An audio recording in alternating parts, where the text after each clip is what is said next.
this is Cheryl, and I was listening to some Ozzy Osbourne, and I have 2 decks, and I cleansed them, and the stones that I put on the decks are amethyst and sodalite. And amethyst is for clarity and self-awareness, and it's spiritual protection and purification and detoxification from negative energies around you. And sodalite is for the third eye chakra, stone of truth, improved communications, and helps to create harmony and healing. So those are the stones that I put on the decks. The first deck we're going to do is the Beautiful Creatures Tarot.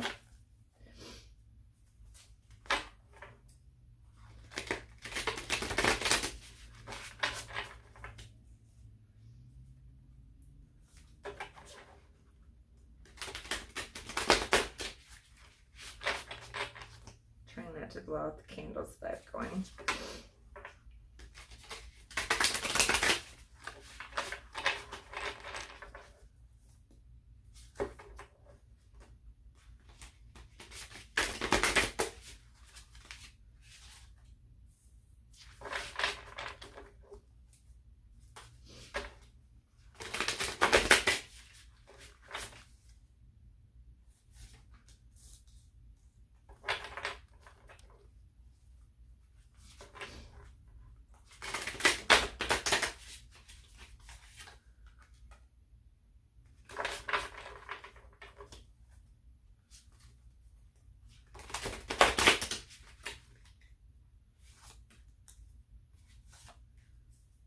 Okay, that's good. We got the Hanging One, 6 of Cups, 4 of Pentacles, Knight of Swords, and Judgment. Okay. And they are all in the upright. The Hanging One. Look within yourself. You hold the power to do anything you please. The only question I have for you is, where will you invest your power? Within the bright wilderness where strange and unearthly monsters dwell, we see a beautiful and sensual maiden. The swing upon which she sits and swings is unlike any other experienced before. The swing is something real, something legit. Only those who are willing to change their point of view, the way they see things, or those who want to gain powerful and deeper sight, are allowed to swing on it. You see her happy and content while she swings on her swing. But little do you know that this maiden, at one point in her life, never saw things for what they really were. She only saw things that were convenient to her and never made something meaningful out of her life. But then she took it upon herself to start seeing the reality of things, to accept what she could and couldn't see. The maiden took a ride on that swing and changed her life around for the better. This card represents seeing things from a whole different perspective. Don't lose yourself within an illusion or become a slave to people who are nothing more than holograms. Learn how to distinguish what is real and what is fake. Additionally, learn to sacrifice old points of view to be able to gain a new point of view. See things such as people and situations for what they really are. 6 of Cups.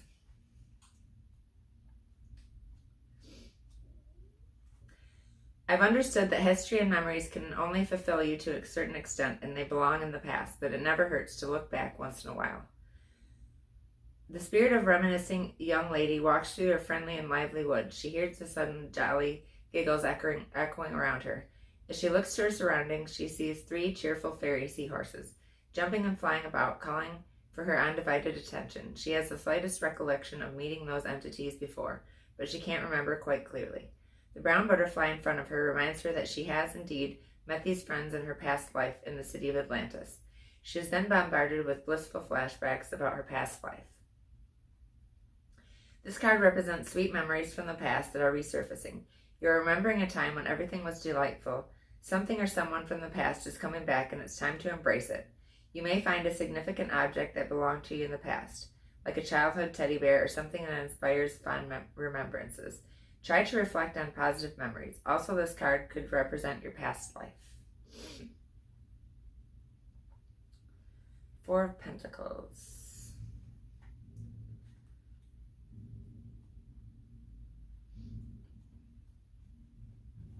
At one point, just like you, I was holding on to something way too tight. Now you have to learn to let go before it consumes you. A swamp princess has found a rare frog swimming within a lagoon outside her kingdom. She has never in her life seen something so beautiful, and she knows and feels the absolute value of the frog she clutches with her bare arm. Greed has taken over, and she knows very well that others will fight with her to have this prize in their possession. Each minute she has grown overly attached to this creature, and she can't bear to let it go. So instead, this material possession will stay with her forever, till her death, or until the end of time. This card represents being overly attached to material things or a person. You're becoming obsessed, and this is making you insecure and selfish. You don't care about anyone's necessities but your own. You're hoarding material things that are relevant, and you're becoming stingy with money. You don't understand what losing is. Knight of Swords.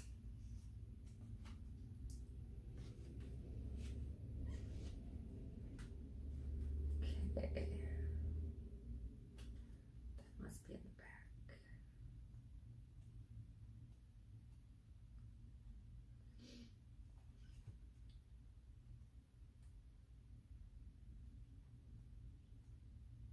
Okay.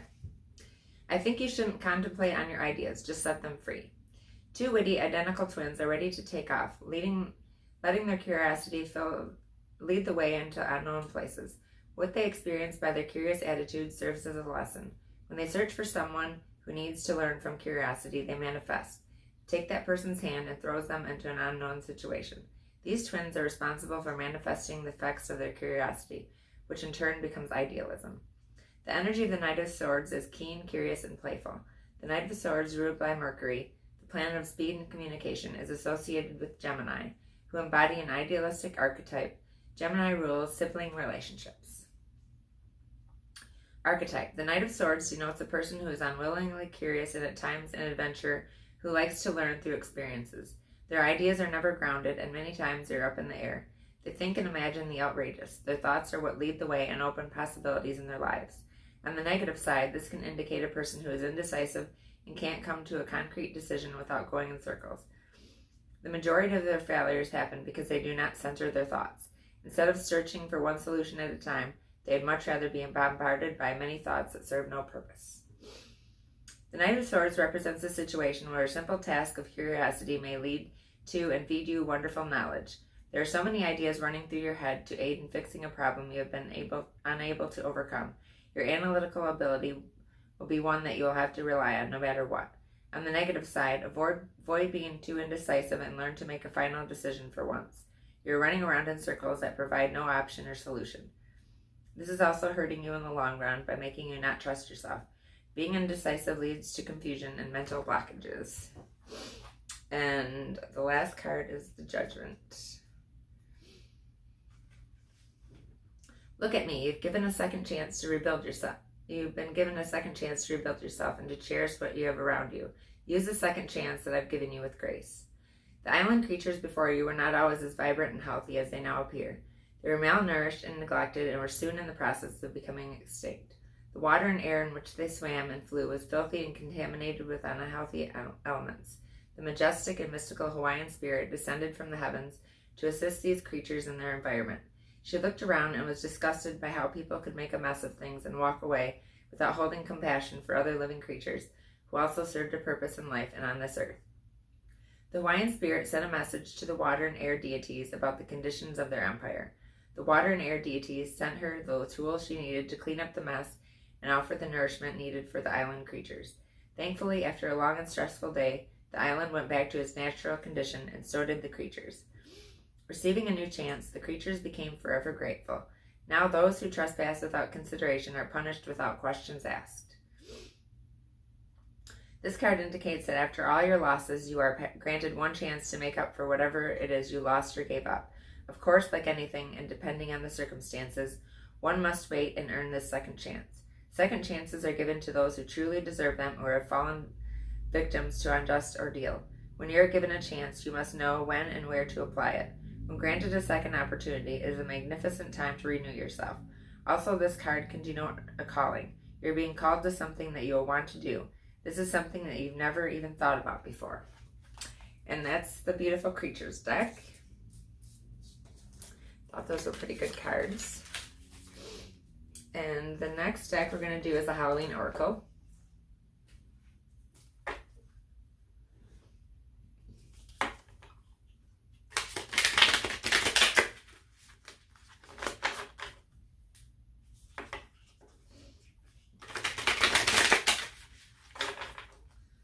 know I did this stack yesterday, but I'll have to do it again today.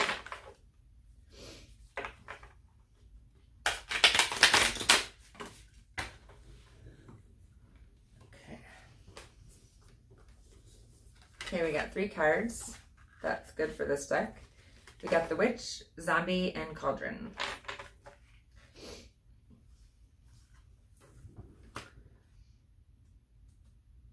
Okay, I'm going to read Zombie first.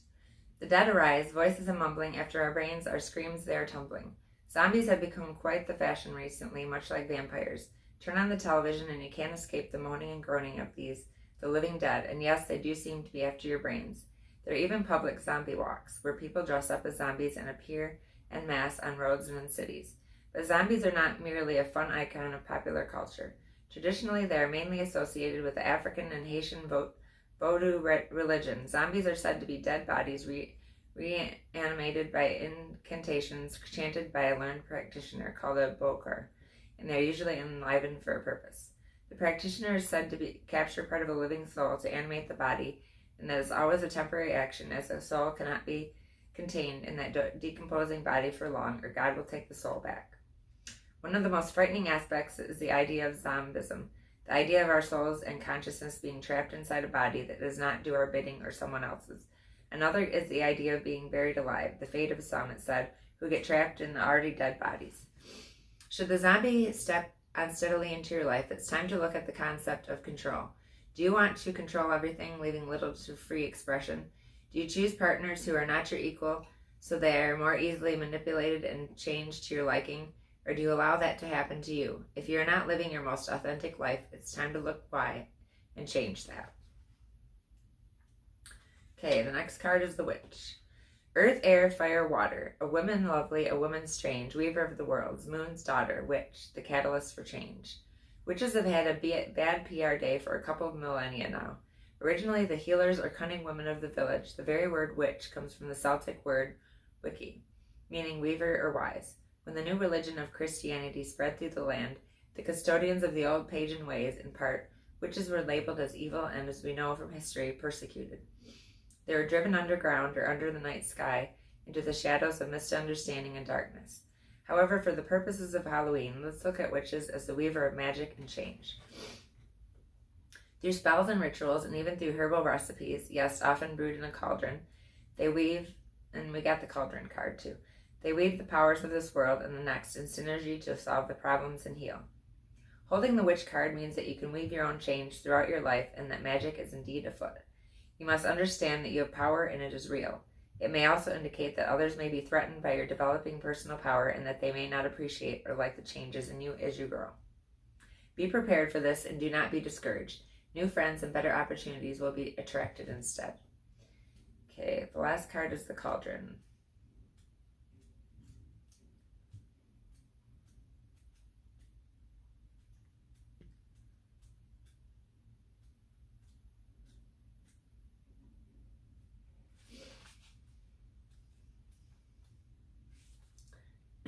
Where all things come together under pressure, flowful synergy, a new thing is created, a crucible of infinity. A typical depiction of a witch sees her standing over a boiling cauldron, slowly stirring the bubbling and mysterious contents. As she stirs the enormous metal pot over the raw flames, she cackles and incants commands to all the elements, transforming the contents into something magical. Cauldrons were commonly used in ancient and medieval times for everything from the nightly meal to the making of medicines. This family crucible was usually placed within the hearth of the home, making it an essential part of the gatherings of family. Much healing and nourishment came from the cauldron. Should you receive the Cauldron card, it indicates the importance of combining a variety of techniques or elements to get the best result. Do not put all your eggs in one basket. Refuse to choose just a single rigid pathway in a variety of ways there are to be enjoyed and experienced. You can find your own ways to create something new. The Cauldron is a deeply transformational tool. Things change once they are put under pressure. Resilience is being cultivated over time, and this means that you will be able to withstand any negative pressure much more healthily from the inside out. And that is the cards for today. Thank you so much for joining me, and I hope these resonated with you. And if you like my channel, then click on the subscribe button and can comment if you want, and I'm trying to get as many subscribers as I can so I can maybe do a live. And thank you so much.